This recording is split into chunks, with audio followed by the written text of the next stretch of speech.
Muy buenas tardes, pasito a pasito, semana a semana, hemos llegado al número 32, 32º, de los programas que dedicamos al Almanaque Internacional de la Pardopedia, y en este caso dedicado al año 71, que se puede llamar también primer año post-Beatle. Todavía hay influencia de ellos, todavía, pero ya no existen los Beatles. Antes les voy a contar, como siempre, unas pinceladas de actualidad. Ustedes han oído hablar de una ONG, se llama Greenpeace, el Paz Verde, con sus barcos y demás. Ahí tienen ustedes. Bueno, pues se fundó este año 71, que todo nos parece que es de ahora, y fíjense que ya tiene más de 50 años, Greenpeace. También se inauguró este año, voy muy rápido con estas cosas, la presa de Asuán en Egipto. ¿Qué es la presa de Asuán? El Nilo, los que han estudiado historia, cada vez creo que se estudia menos, saben que hubo un geógrafo griego que dijo que Egipto era un regalo, era un don del Nilo. El Nilo tenía la manía el Nilo viene del África Central, de desbordarse totalmente una vez o dos al año y llenar de agua todos los campos pegados al cauce habitual, que se convertían en unas plantaciones riquísimas con una producción enorme, pero a la vez podía producir inundaciones negativas. Entonces Nasser, que era el primer ministro, el presidente de Egipto, decidió hacer una presa enorme que regulara las crecidas del Nilo, aunque temían que a la vez no pudiera bajar tanta tierra lodosa como bajaba de las tierras africanas, de centroafricanas, y a lo mejor se perdía capacidad. Yo he estado en la presa de Asuán y no tiene nada que ver con las presas que ustedes hayan visto en cualquier otro sitio. En la parte de arriba, que es la más estrecha, porque eso se va ensanchando, tiene forma, digamos, de cono truncado. La parte de arriba, si te pones en un lado viendo dónde corre el río y otra donde se remansa el río, la distancia es superior a la de un campo de fútbol. Ahí se ve desde arriba esa vista aérea, lo ancho que es la presa. Bueno, para Egipto parece una bendición, para España también, porque ayudó a salvar algunos de los grandes monumentos de los faraones que había allí, como el templo de Abu Simbel, y a cambio nos regalaron esa iglesia, o ese templo que tenemos en Madrid, el único templo egipcio que a lo tonto se convirtió de golpe y porrazo en la iglesia más antigua de Madrid, aunque de exportación, pero bueno. Sigo. Hace también muy pocas semanas me he enterado de que por fin ha salido de la cárcel una de las componentes de la familia, entre comillas, de Charles Manson. Charles Manson, este caballero con pinta de loco, que debía estarlo, que acaudillaba a un grupo pequeño, que entraron en casa de una famosa actriz, Sharon Stone, que en aquel entonces esposa del director Roman Polanski, y además embarazada de un hijo común, y de golpe mataron a todos los que había allí, un asesinato ritual espeluznante. Les condenaron a cadena perpetua no revisable. Me he enterado de que ha salido una de ellas, vi la foto y parece una chica normal. Por fortuna para el resto de la humanidad, Charles Manson sigue en la cárcel, pero este es el año en que se les condenó. Esa era la casa donde estaba la pobre Sharon Stone con sus amigas. Se le condenó y cada vez que pide revisión de condena no se lo admite. Y para que vean que España, en la cuestión de derechos civiles, no está tan atrasada como nos quieren hacer ver otros países, que aquí por culpa de la dictadura a todos hemos llegado tarde. El año 1971 hubo un país de Europa que dio por fin el voto a las mujeres. No tenían derecho a voto. En España sí, de hacía mucho. No tenían derecho a voto las mujeres en el país seguramente más rico de Europa, Suiza. Y esa comparación nos permite saber que no éramos tan malos ni estábamos tan retrasados en derechos civiles como algunos quieren acusarnos. Ahí están los suizos y suizas votando, por fin, que las mujeres tenían el mismo derecho que los hombres a votar. Un par de premios Nobel, uno de ellos porque me gusta mucho, el Premio Nobel de Literatura se lo dieron a un escritor y poeta chileno, ahí le tienen Pablo Neruda, galardón para la patria. Curiosamente moriría poco después, el mismo en la toma de posesión, digamos, de Pinochet, cuando mata a Allende y se sitúa en el poder.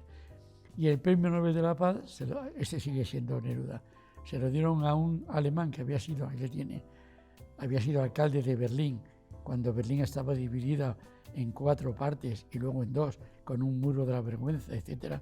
El muro se levantó en el año 61-62. Por lo tanto, lo sufrió mucho y le dieron, luego fue también canciller de Alemania, le dieron el Premio Nobel de la Paz.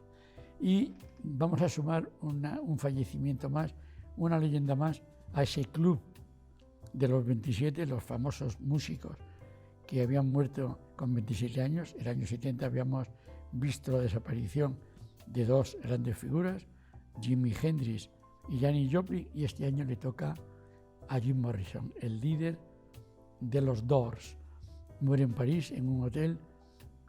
Unos dicen que por sobredosis, otros que por fallo cardíaco, que murió en la bañera.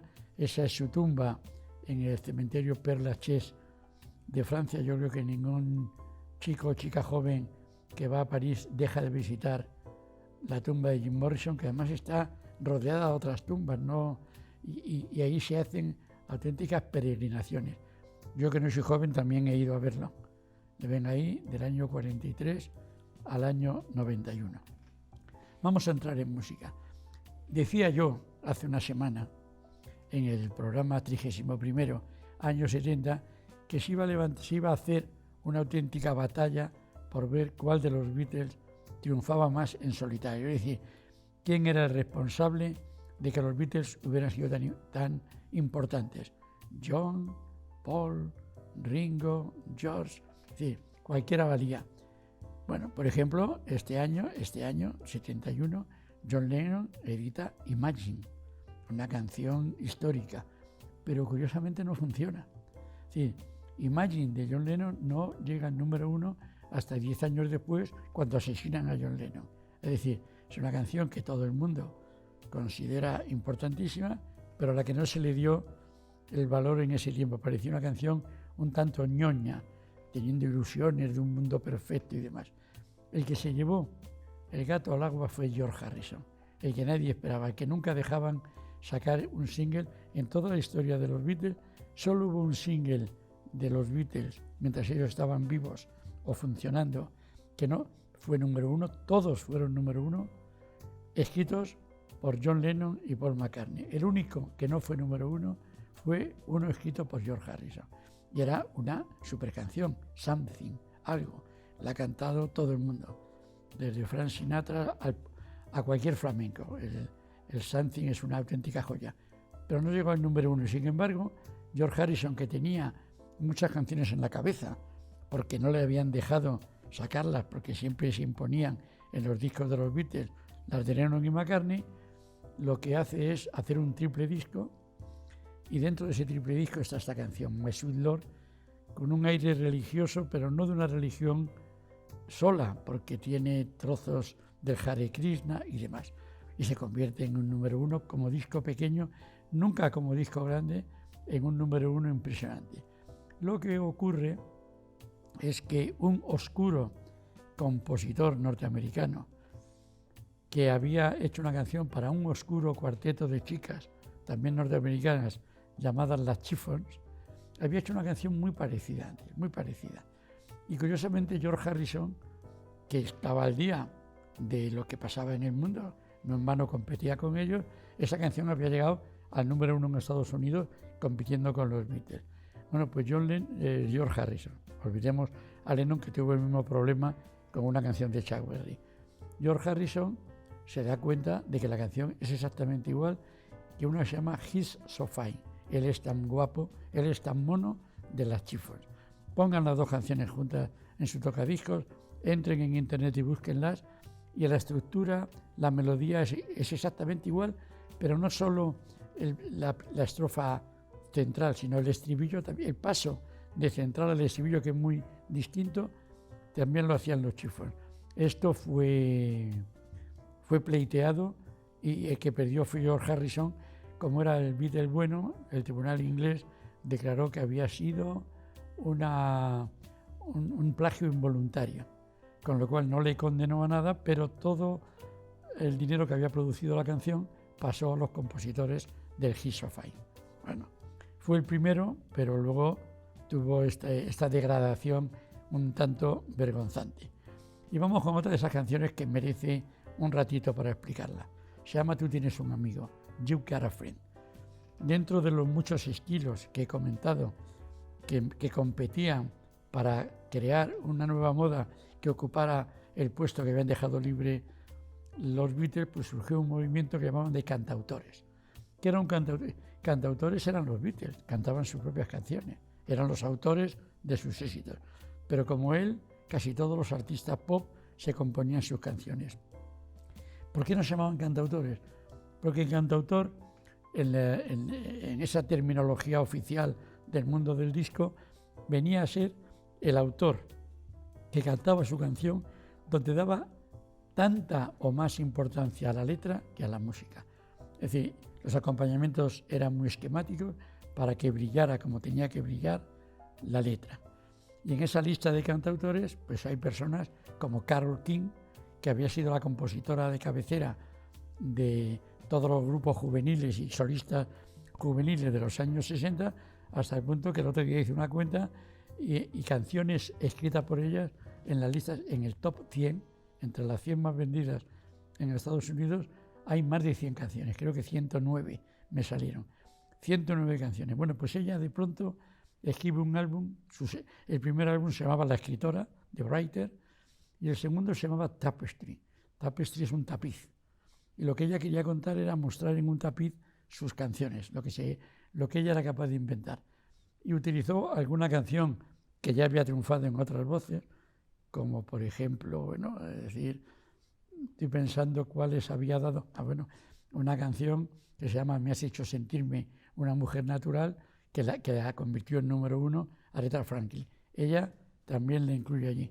Hay otra de las Shirelles, se llamaba Will You Love Me Tomorrow, Me seguirás queriendo mañana, donde las Shirelles lo hacen con el típico encanto juvenil y un poco marchosillo de las niñas de la época, y ella la hace mucho más profunda. Es la historia de una mujer que le está diciendo al que dice que está enamorado de ella: esta noche lo hemos pasado muy bien, esta noche te has portado muy bien conmigo, etcétera, etcétera, pero cuando amanezca me seguirás queriendo mañana.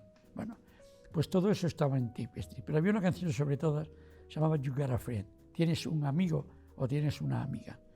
Y ella tenía un amigo, se llamaba James Taylor, que era un cantante claramente incluido en la lista de los cantautores, que había tenido muy mala suerte, de familia de mucho dinero y mucha cultura. Empezó a cantar en un grupo, de pronto el grupo de Flying Machine, el grupo se disuelve, él decide convertirse en cantante solitario, cae en las drogas, la familia le mete en un instituto que le puede curar, y cuando parece que está curado y graba el disco y va a presentarlo, tiene un accidente de moto y se parte las 2 muñecas, con lo cual no puede tocar la guitarra. Atrasan el lanzamiento y dentro está esa canción, You've Got a Friend, tienes un amigo. La canta y se convierte en número 1, un número 1 instantáneo. Y además él toca el piano en la grabación que hace en su disco Carole King. Es decir, ayuda a Carole King demostrando que tiene un amigo. Pero a la vez Carole King prohíbe a su sello discográfico que saque esa canción en disco single para no competir con la de James Taylor. Al final, si alguno de ustedes tiene el single de Carole King cantando You Got a Friend, una de dos, o es el que se lanzó en España o la que se lanzó muy posteriormente, pasada ya el éxito tremendo de James Taylor en Estados Unidos. Voy a seguir con canciones que han hecho historia. Por ejemplo, Nilsson Smilson, que así se llamaba él, era un cantante norteamericano de origen sueco, amigo de los Beatles, decían. Un día le preguntaron que por qué era amigo de los Beatles, si los Beatles vivían en Inglaterra y de qué les conocía, y confesó la verdad. Dice, no, yo no les conocía, pero cuando los Beatles vinieron por primera vez a América, en el avión, les hicieron una entrevista y le dijeron, ¿qué les parece la música popular, el pop music norteamericano? Estaban con una revista donde estaban en una página de Nilsson y creo que fue Paul McCartney y dijo, nos gusta mucho Nilsson, al que no conocían. Bueno, pues Nilsson fue cantautor, pero sobre todo triunfó con canciones ajenas y una de ellas es Without You, que muchos de ustedes jóvenes, los muchos jóvenes que están viendo y escuchando este programa conocerán quizás en la versión de Mariah Carey. Es una canción hermosísima de ese primer álbum, Nilsson is Wilson, que se convirtió no solo en número 1, sino en uno de los grandes clásicos. También se convirtió en un clásico la primera canción lenta de los Led Zeppelin. Led Zeppelin venían del blues rock británico de los Yardbirds y de pronto, después de hacer muchos rocks buenísimos, hacen una escalera al cielo que dura 7 minutos, que es una melodía con un fondo casi folk, pero a la vez con una melodía clásica de balada. Por cierto, también hubo una demanda contra ellos de un artista que dijo que los acordes del comienzo, antes de que empiezan a cantar, eran los mismos de un disco que había hecho él y no conocía más que él y su madre. Ese perdió el pleito. Bueno, pues Escalera al cielo, Stairway to Heaven, fue el gran éxito lento y quizás la canción que mejor ha sobrevivido, que se puede seguir oyendo porque está fuera de un estilo que ya se pasó de moda. Eso era Inglaterra, que mantenía todavía la cabecera del pop mundial. Todavía los norteamericanos no habían conseguido superar la invasión británica capitaneada por los Beatles. Pues en Inglaterra había un caballero llamado Rod Stewart, que había cantado con el grupo de Small Face, Las Caras, que había empezado a cantar en solitario y lanzaba a la vez discos en solitario y discos con el grupo. Pero la compañía y el otro grupo se dieron cuenta de que las canciones buenas se las quedaba para él. Y la primera fue Maggie May, que fue simultáneamente número 1 en Inglaterra y en Estados Unidos. Si miran la portada de ese disco, Maggie May, detrás o debajo, ven otra canción de Reason to Believe. Es una canción norteamericana, de un cantautor que no, Tim Hardin, que no ha pasado a la gran historia, sin embargo, sus canciones sí, pero siempre en voces ajenas, como en este caso con Rod Stewart. Y vamos a seguir, porque se me acabará pasando el tiempo, vamos a saltar a los Doors. Ya he contado que los Doors habían perdido ese mismo año en un hotel de París a Jim Morrison. Lo que pasa es que antes de separarse, de hacer esa separación, que no sabían si iba a ser definitiva, lo fue por la muerte de Morrison, habían grabado un gran álbum y en ese gran álbum había una canción llamada Jinetes en la tormenta, Riders on the Storm, puro sonido Doors. Y decir sonido Doors es decir magnífico sonido al cual imitaron muchos grupos. También visualmente, si uno ve las fotos primeras de Bunbury, el cantante de Héroes del Silencio, o de Calamaro, verá que imitan a Jim Morrison o a Bob Dylan, las mismas gafas, los mismos peinados, los mismos encuadres. Y dentro de toda esta guerra de grandes nombres surge un chaval que cantaba folk, se había unido en una expedición por el río Hudson a Pete Seeger, hemos hablado de él en este almanaque de la Pardopedia como el gran padre del folk americano, en un barco que había recorrido el río Hudson haciendo conciertos y discursos en contra de la polución del río. Y de pronto se le ocurre hacer una canción, que esto es muy importante, donde cuenta cómo vivió él el día 3 de febrero de 1959. Estamos hablando de 12 años más tarde. ¿Qué pasó el día 3 de febrero del año 59? No damos premio a que lo sepa. Ese día, dentro de una gira que se llamaba la gira del Jardín de Invierno o del Invernadero, 3 de los componentes, uno de ellos el más importante, Buddy Holly, se suben a un avión pequeño para ir al siguiente destino, se estrella el avión en un lago helado de North Dakota y mueren los 3. Uno era Richie Valens, chicano, el creador de la bamba en rock, otro Job Richardson, disc jockey, creador de éxitos suyos como Chanty Gillespie, y el otro, el gran Buddy Holly. Entonces cuenta la historia de cómo él se entera y lo llama así en la canción, del día en que murió la música. Hace un retrato de la sociedad americana ese día. Ya había empezado a cantar Dylan. Vean la letra e intenten interpretarla. Creo que hay una página de internet donde se explica todos los personajes a los que cita, a los que se refiere, lo va explicando. Y tiene una imagen preciosa que es la historia de la mujer, de la viuda de Buddy Holly. Estaba casada, Buddy Holly se había casado unos meses antes con María Elena, una puertorriqueña que era la secretaria de la compañía de discos donde él grababa. Es decir, y antes de los 3 meses se mata. Entonces no dice en ningún lado la viuda de tal, sino que dice la novia viuda. Es decir, era tan reciente el matrimonio que le da el calificativo de novia y de viuda en una sola expresión. Este disco es tan bueno que hace que, por ejemplo, George Harrison no llegue a ser número 1 en Estados Unidos durante semanas y semanas, se queda en el 2 porque Don McLean es el que ocupa toda la plaza que tiene en la portada. Por cierto, dentro de este disco había una canción que no salió en España, que no se llamaba Sister Cocaína o solo Cocaína, y les pareció demasiado. Pero había otra que se llama Vincent, que ha pasado a la historia. Tampoco funcionó muy bien con él, porque grandes intérpretes de todo el mundo la han cantado con otro título, Noche Estrellada. Vincent era Vincent van Gogh, el famoso pintor que dicen que se cortó la oreja.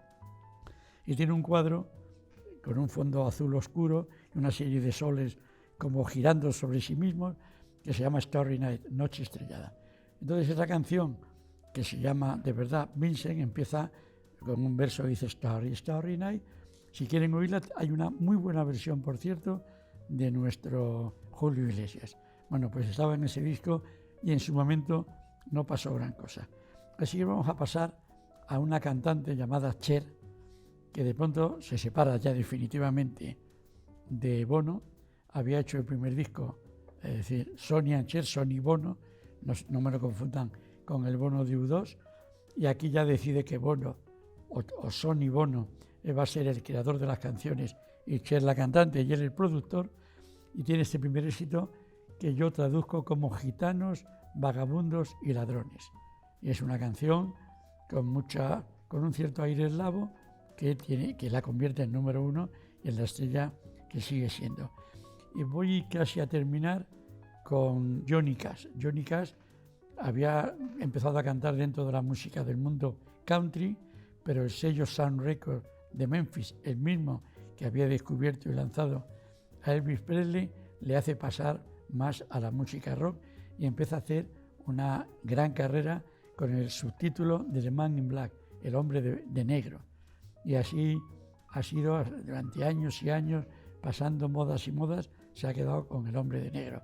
Una vida muy tormentosa, un matrimonio muy, muy criticado en Estados Unidos porque se separó de su mujer para casarse con una más joven, unas etapas en la cárcel. De ahí viene su famosa canción de Folsom Prison Blues. Bueno, pues este hombre tiene este año 1971 la canción que le da su nombre artístico, The Man in Black. Y como me miran como a la cara, no solo mis compañeros con los que hago el programa y que también lo hacen, sino los que vienen detrás, me miran como a la cara diciendo, nos estás quitando tiempo. Yo me despido, pero como siempre, citándoles dentro de una semana, aquí, en el mismo sitio, en esta mesa, en este micro, a la misma hora y con esta misma música, vamos al año 1972, donde espero que nos veamos todavía. No nos falten, por favor.